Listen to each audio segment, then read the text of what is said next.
Hi, welcome back. This is the third part of 3 videos that I put together to go through how to use the DAC8734 digital to analog converter from Texas Instruments with a Raspberry Pi Model 2 and Windows 10 for IoT.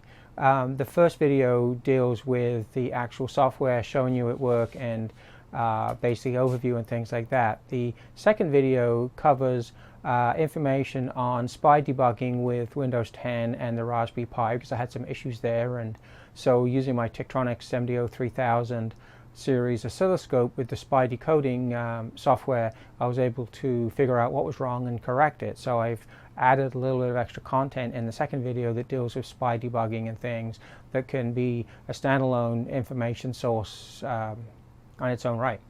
And in this video, what I'm going to do is have a look at the actual software and go through the software that I wrote under Windows 10 for IoT using XAML and deploying it up to the Raspberry Pi and getting it to run. So if you wanted to watch the other ones first, then obviously stop now and go back and have a look at them. I'll provide links in the comments. If you're already watched those and you're on to the third one, then just keep on watching. Enjoy. So before you ask, I'm going to do a separate video on creating the Windows 10 application, but I was waiting for the full-blown version to come out, because obviously as each release, as we head towards production, gets put out there, there are slight differences and things like that.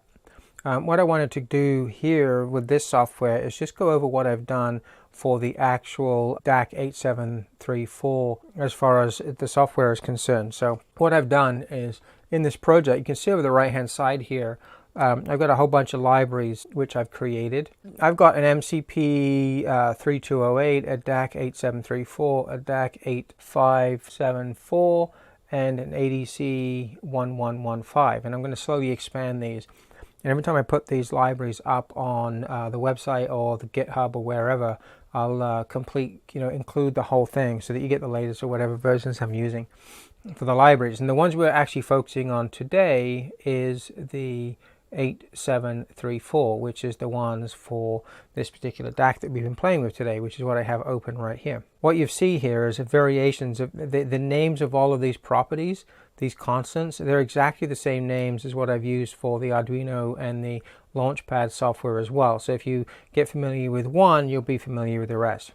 And what I've done is each of the properties that I'm actually playing with, as far as changing modes and things like that, I've included in here as a constant to make programming easier. So what I've got is things like the DAC8734 command base, which is register 0. The data is register 4, 5, 6, 7. The cal 0 base register is register 8, and for the gain register, which is basically the full scale adjust, is register C, D, E, and F. So I've just put base ones here so that when you're actually writing your software, you can just say, I want to do the 0 for channel 0, or I want to do the 0 for channel 5, I want to do the max, sorry, not 5, it's 4, there's only 4 of them in it. I want to do the gain adjustment for the last channel or the first channel and things. You can just reference it directly by the number without having to worry about the base. And whenever the numbers come in, I just add the base to it so that I can get the actual command address offset, so that when I write to the DAC, as you saw when we were looking at the oscilloscope, it actually outputs to the right place. What I've also got is a couple of things here like DAC max and DAC min.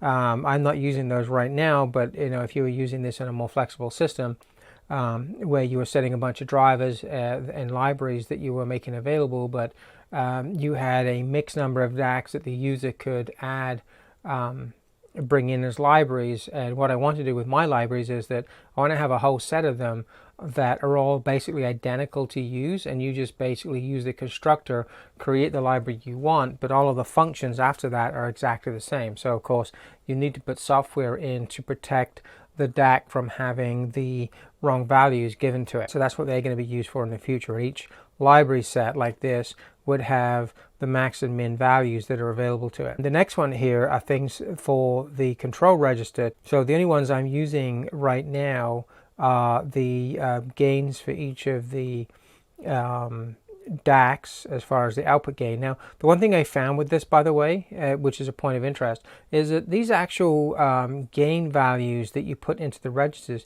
don't appear to have any impact whatsoever on the real gain of the DAC.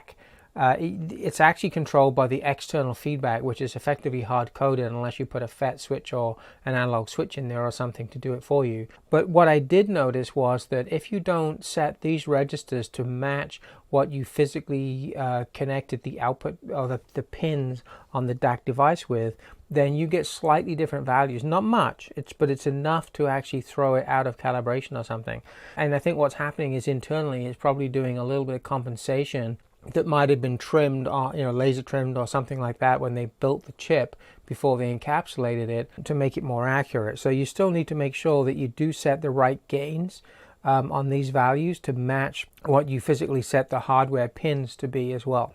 Now what I've got in my design right now, and you don't have to do this, you can use jumpers, and if you're using the DAC8734 eval, they're actually working on jumpers for this, is GPIO and GPIO1. I have these feeding back externally to the pins that control whether you're running in unipolar or bipolar operation. In the eval module, they're actually connected to switches for you to do that. I just figured that, because you have these GPIOs available, I might as well make use of them. And what I did was I made use of them so that I can actually programmatically switch between bipolar or unipolar operation. And then the last two parts on here are the power down for group A and power down for group B, which is these PDA and PDB. And by setting them to a 1, you actually power down that group, which would be, if you power down group A, that would be channel 0 and 1 for the DAC outputs. And if you power down group B, that would be channel 2 and 3 for the DAC outputs. This last one, which is the DSDO, is actually disabling the data out bit of the DAC. So if you don't want it to be outputting anything back into the microcontroller or the next stage, if you're cascading these, you can set that bit and it will prevent any output going on the DAC to on MISO output of the DAC, which would be feeding data back into a microcontroller or a downstream one of these DACs. Because one of the features of these DACs, which I haven't mentioned before, is that you can actually cascade them. You put 24 bits out to this one, but if you actually have 2 of them or 3 of them and you wanted to just have one address and one chip select, you can actually daisy chain a few of these in series. So instead of outputting 24 bits for the first one, you would output 48 or multiples of 24 anyway, depending on how many you've got, to be able to control multiple DACs, and it would all be controlled by the chip select line and the latching line. Which allows you to extend this with, even on the Raspberry Pi, you could have 2, 3, 4, 5, 6 of these DACs connected and still just only use the one chip select, which is quite a nice little feature. Really, unless you're doing some kind of multi-channel instrumentation and things, even just the one DAC chip is probably more than enough. Anyway, that's what that last bit's for, so you can turn on and off the output, the data output line of it. This next big block of data, I'm not really going to go much into it, but this is basically 256 values of a sine wave up to of a full 16-bit sine wave. So it goes from 0 to 65535, representing whatever the DAC output happens to be, whether it's -5 +5, -10 +10, or 0 to 20 volts, or whatever it might be. You would output these values in sequence, and you could simulate a fairly good representation of a sine wave. This next bit here, which is the DAC caltab table, is my initial settings to just tweak. I was playing around tweaking the values of the calibration values. So I've got 8 16-bit values here, which allows you to do 4 zeros and 4 gain adjustments. On the Raspberry Pi, I'm not using this right now, but I've just brought it in here because I actually set this up on the Arduino Uno and the launch pads, so I just kept the same values. I just haven't integrated it yet. I have a Boolean flag here for the DAC initialization, because one of the things I found with the Raspberry Pi was that the standard code that's provided, and I haven't figured out how to change it yet, actually initializes the SPI interface asynchronously. So you can actually be in a position where the graphical interface is up and running and you start talking to the SPI interface before it's actually managed to get itself up and properly initialized, in which case you're going to throw an error because you're going to get a null reference because your SPI object has not actually been completed being set up. So what I have now is a Boolean where if I haven't actually seen the SPI interface being set up, I don't bother trying to do anything with the SPI interface until that bit is set. After that, you've got some of this next bit with the init SPI. This is the standard right from the sample code that is available on various sources on the internet for Windows 10. This is where I actually changed it from mode 0 to mode 1 right here. And this one above it, which is the clock frequency, is where I have it set to 20 megahertz right now. You can slow this down or speed it up as much as you want. Obviously, if you're going to increase it, you can go up to a maximum of like 50 megahertz or more, depending on what you're using. But the leads that are coming out of the Raspberry Pi will be the limiting factor. So just be aware, if you set that too high, things may not work. Just try bringing it down. Because it's all clock based, really, you can vary the frequencies quite happily, and none of the connected devices would particularly care. One of the things I did as well for a lot of this is my initialization routines, I pass in a handle to a text box which is on the screen, so that if any errors occur during initialization or some of the other low-level functionality in the libraries, I can actually write something out to a text box. Now, normally you would have your libraries return some kind of error codes and things like that, but I wanted to be able to put something onto the screen so that I can interactively have a look at that and make life a little bit easier for the sample code. Obviously, if you want to do this like a production version of something, you would do things a little differently, but for the sake of what I've got here, I've just passed in a handle to a text box so that I can actually just directly write out to it of any messages and things I want for debug purposes. This is the software that actually handles the calibration. If you actually call this either through a button click or something else, what it will do is it'll iterate through those 8 values that were stored in that table above that we looked at and output them to the DAC and set up the 8 registers, 4 for the 0 offsets adjustments and 4 for the full scale adjustments. And that's really all it does, is a quick for x equals 0 to less than 4, output the 2 values, and that's it done. So the trick with that one really is not outputting the values, it's actually figuring out the actual calibration values that you need to use. So the init DAC, what that does is basically set up, you've got all the properties that I showed you higher up in the code here. It takes those, alls them all together into a 16-bit value that then gets put out to the control register. And when you look at the controls, when you look at this software, where I go between power down and power up, or I go from unipolar and bipolar and things like that, what I'm doing is I'm changing the values of these booleans, and then I'm calling init DAC again. And what that will do is it'll take the current values of all of these, all them all together, and output it to the control register to initialize it into the new state that you want. RightBack, which is right here, is a simple function that takes the channel number you want and the value that you want, and will simply put it output to the DAC register. The RightBack Register, which is the very next function, so this is actually the RightBack data is for outputting data to the data ports, and you can see here what I do is I actually add the DAC data base register offset, which we know is already 4, to the channel number, which gives us 4567. And then the value, and I pass that on to RightBack Register, because at the end of the day, everything you write to this DAC is basically, here's a register and here's the value, and that's all you really want to do. So that's the next function here, which is the RightBack Register.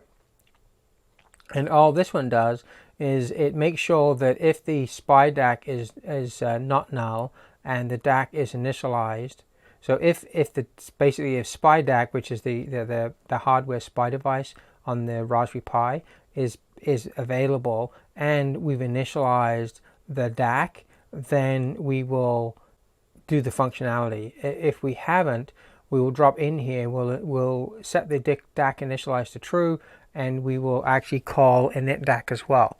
So what this is doing is basically, we're not trying to initialize the DAC until we actually try and use any of the functionality that writes output to the DAC register.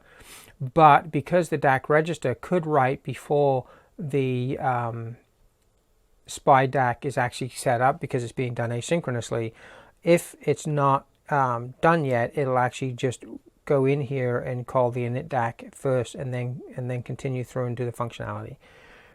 Usually by the time the DAC register is up there and you're able to do something on the screen, it's going to be ready. But by the time the screen, from a software perspective, is running, If you had some automatically functionality like on page load or something happening, then you could get into issues, which is why I changed this to be the way it is. Everything is in try-catch blocks at the lowest level, so I try to write to the SPI DAC, and if I get an error, I just write to the status screen and squish it so that we don't crap the program out. And then after that, what we've got is a bunch of base functionality which allows us to manipulate things. So you got things like power down, power up, bipolar, unipolar. Well, all we're doing is we're changing the bits of some of these flags that we looked at before and calling init DAC again, and that's the same for group A and group B. They're all basically the same thing. We scroll down here, and then the last thing we've got is the sine wave output, and all this is a loop, and it actually times it so we know how long it takes. Now, you might say, well, the loop and accessing the array and everything else is probably what's slowing it down, but it isn't. If I actually comment out the RightBack Register, it'll do it in like just a couple of milliseconds, even for 65,000 loop.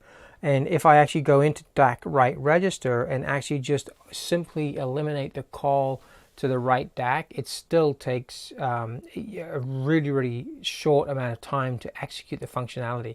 It's only when I actually call the library function that I don't write. It's part of the Windows 10 built-in functionality that it starts taking that really long time. And you've seen that on the oscilloscope and everything else, that it goes rather slowly. So I'm just hoping that in a couple of weeks when we get the final version of the software, it's going to work okay. Now, I'm going to quickly show you what I've done with the UI as well.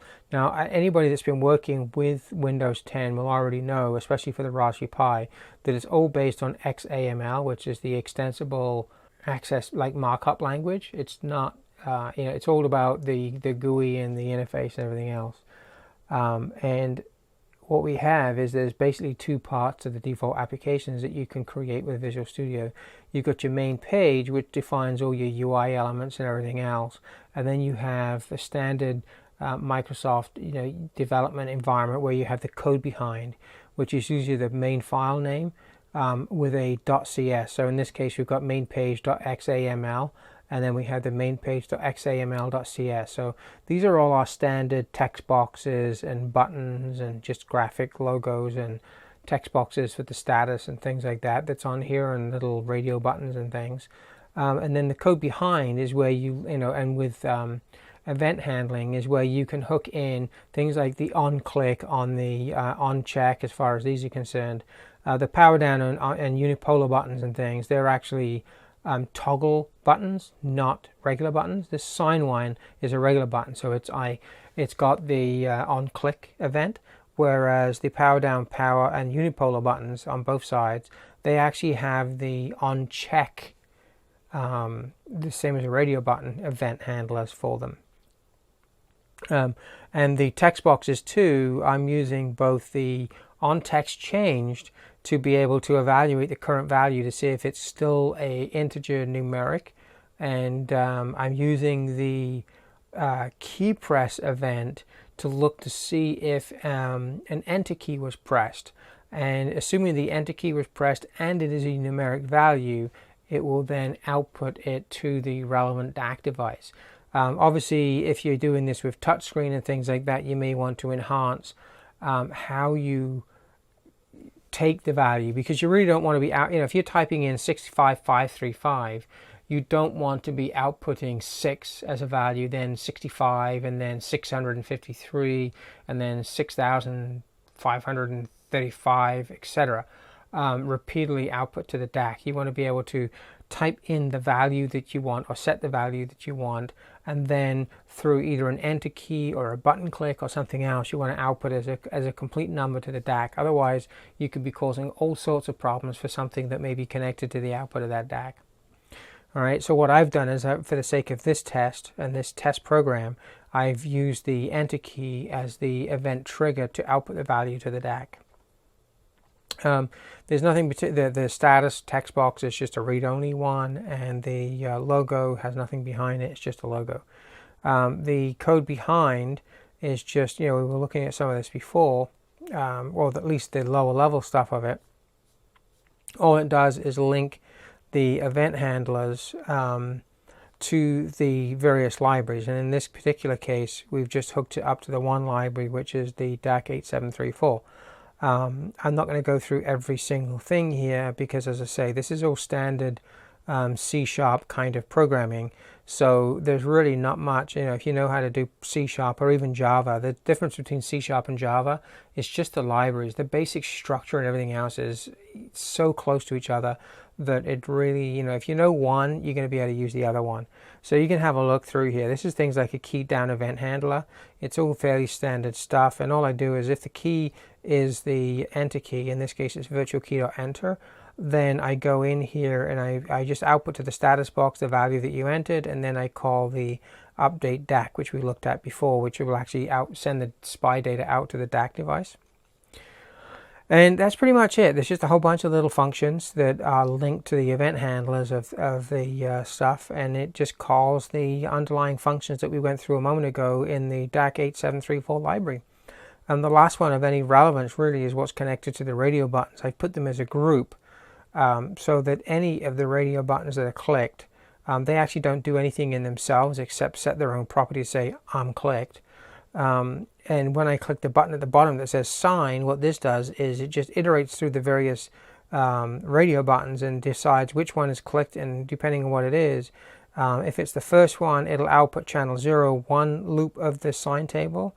If it's the second one, it'll output channel 1, 10 loops, and if it's the third one, it'll output channel 2, 100 loops, and if it's the last one, which is basically the default because it has to be one of the four, then it'll output to channel DAC3, which is the last channel DAC, 255 loops, which is basically 65, well, in excess of 65,000 steps of DAC value, but that takes about 11 or 12 seconds to occur because of the fact that we have this minor issue with the SPI bus with the current version of the firmware that's being put into the Raspberry Pi. But that's pretty much it. The only other thing I think that's really of interest to people, and that is, first of all, how do you set a splash page? When I showed you this thing powering up, I had a graphic showing on there before the application actually started running. And the way you do that is actually quite easy. If you go over the right hand side here, you can see we've got this thing called package manifest. So it's in your main program, in which case, in our case, it's the component tester project, and it's a package app manifest is the file name, package.appmanifest. And if you look in here further down, I'm sure there's a configuration page that allows you to do this a little more elegantly, but what you've got is an entry that says splash screen, image, assets, slash, and what I put here is the one I created, which is a montage of Element 14 logos, my own logo for my breadboard, Texas Instruments, and Keysight, as well as a picture of my breadboard and things all together, and I made that as a JPEG, and I've just referenced it here. And when you save that, now when your application is starting up, it'll actually put that and scale it to the screen that you're using while the application starts and everything else, and then it'll go into the application. So it's as simple as that as far as that's concerned.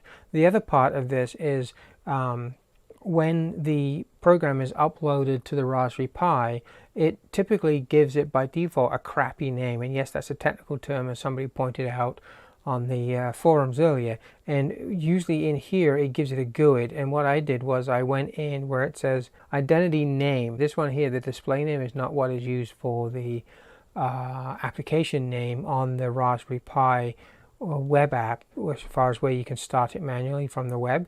But up here where it says identity, the name was a GUID by default, and what I did was I just overwrote that. You can't have underscores, you can't have fancy characters, you can't have spaces, but I just put in DAC8734 tester. So when you look at it in the GUI interface, you'll actually see it, sorry, the web interface for the Raspberry Pi admin, you'll see that saying DAC874 tester underscore, and then the version number underscore, the fact that it's for an ARM processor, which is one of the other properties somewhere on here, and then some kind of GUID and things, which basically I'm not sure what that is yet because I haven't found where it's referenced.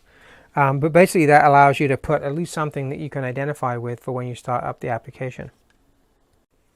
So one of the last things you need to pay attention to is you need to set up remote machine as far as what you output to in order to deploy it. And you can actually, once you've got your program done, you can actually click on build and then just say deploy solution, which will output it, whether it be debug mode or not. It'll actually put it permanently onto the Raspberry Pi.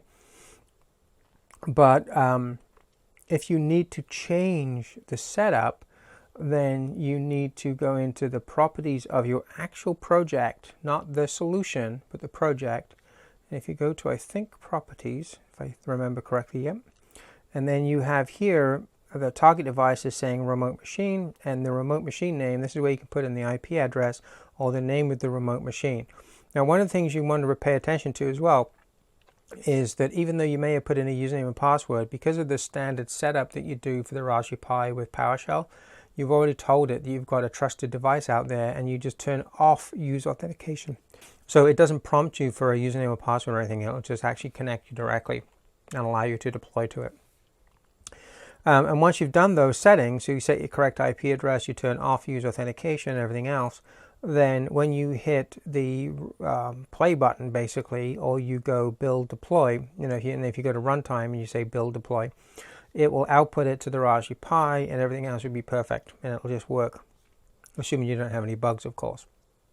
Now, when you're on the Raspberry Pi, let me just bring up a different screen here. Here, which, as I said before at the beginning of the video, you go to the IP address and you need to use port 8080, and the little tool that comes with the Raspberry Pi, I'm just trying to see if I can see it here. I may not have it running right now, but it's one of the standard tools that lists all the different devices that you have. It won't work properly if you right click and say browse to this site, because it still assumes that you're using port 80 for the admin site, and it actually now uses port 8080, so you have to do it manually. Anyway, once you've deployed your application, let's just pretend that this is using the default IoT application, right? That's what you'd kind of have normally. Once you've deployed your app to it, when you do this drop down, you may have to refresh the screen. You'll see that your app will be listed here, and in this case we've got the DAC8734 tester, which is my app that I wrote. If you've deployed it to the device, you can actually click remove to take it off the device again. You can click start, which will actually run it and actually make it active, whether it be a debug version or the runtime version. And the other thing that they've done now, which actually makes things a lot easier for everybody, is they've added this button to use set default. If you do that, all right, I'm just going to do it for now. When you say OK here, it's going to reboot the Raspberry Pi, and it's going to make it power up, and your application now will automatically start every time the Raspberry Pi powers up. So that instead of having to do a whole bunch of things with the power scripting the PowerShell and everything to make that happen, now all you got to do is click that one button, and it will set it such that when you power your Raspberry Pi up with your Windows 10 and your app installed, it's going to go straight into your application. Now, the one thing you've got to be careful of is that if your application is still buggy and everything else, you could get into the situation where you're unable to exit your application. I've actually hit this a couple of times, which is why I know. And your application will power up and it'll crash. And then it will say, oh, we detected a problem, I'm going to reboot. And then it'll reboot and it'll power your application up and it'll crash. And it'll just keep on going through that cycle. And eventually it'll just say, to hell with this, and it'll stop, stay powered down. But the problem is that you won't be able to get in there and do the remove anymore or stop it. All right.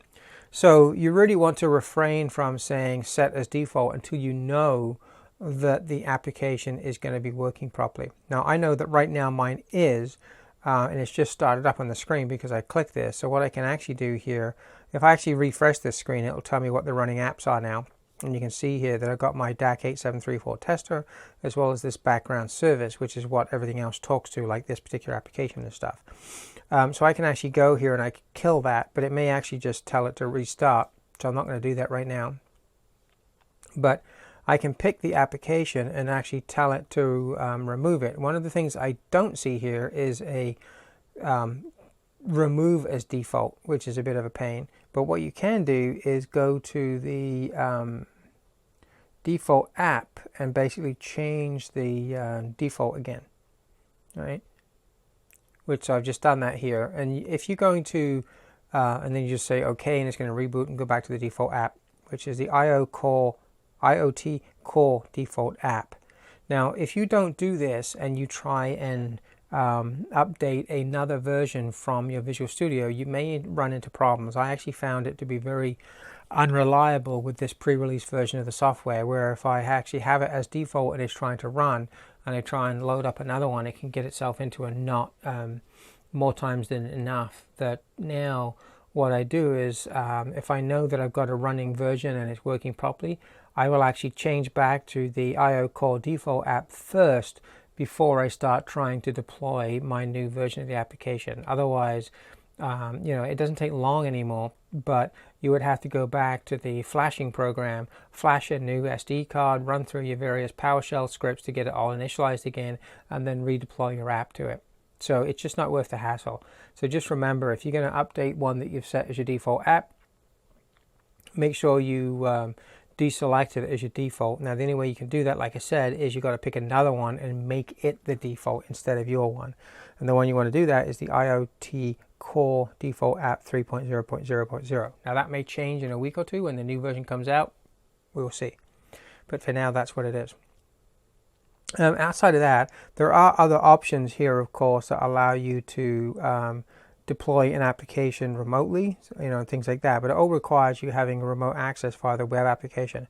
This here as well, a lot of this other stuff really hasn't changed from the previous versions.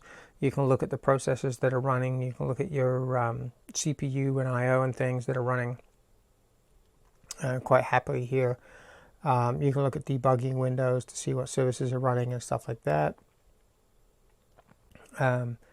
You can, register providers, performance tracing.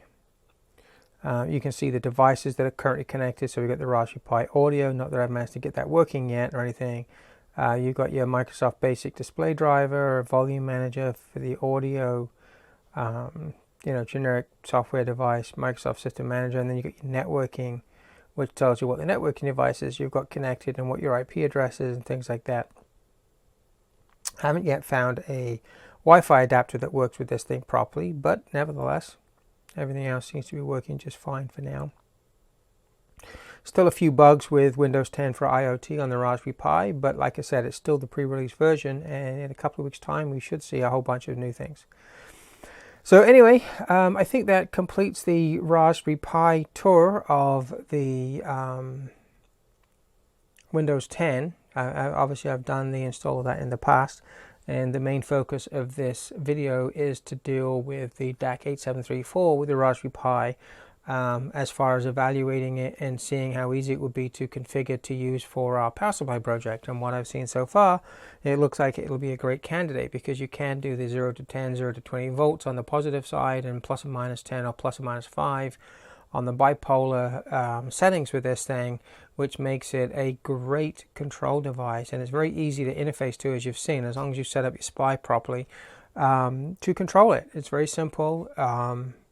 I put this thing up, and aside from the few issues about mode 0, mode 1, which it didn't take me too long to figure out, honed in by basically using the Tektronix MD03054 with its SPI decoding software, it made the job a heck of a lot easier. So anyway, that's it for now. The next video is going to be very similar, but focused on looking at the Arduino and the launch pads talking to the DAC8734. This one, of course, was all to do with Raspberry Pi Windows 10 talking to the DAC8734. Anyway, if you like it, give it a thumbs up, and if you don't, well, then don't. But I hope you found it interesting. I hope you found it informative, and hope you learn a little bit more about Windows 10 and how easy it is to use for driving hardware and everything. As I say, there are some limitations, but Microsoft seems to be getting there slowly but surely. And yeah, in a few weeks' time, I will be doing other Windows 10 videos, if not before that, especially then to do with the new version as it gets released, and we'll cover how to install that and any particular changes that might be there, and start expanding on functionality, and maybe look at driving, if they get the SPI working properly, driving some LCD devices and stuff like that. Anyway, that'll be it. So thanks everybody for watching, and we'll see you again soon.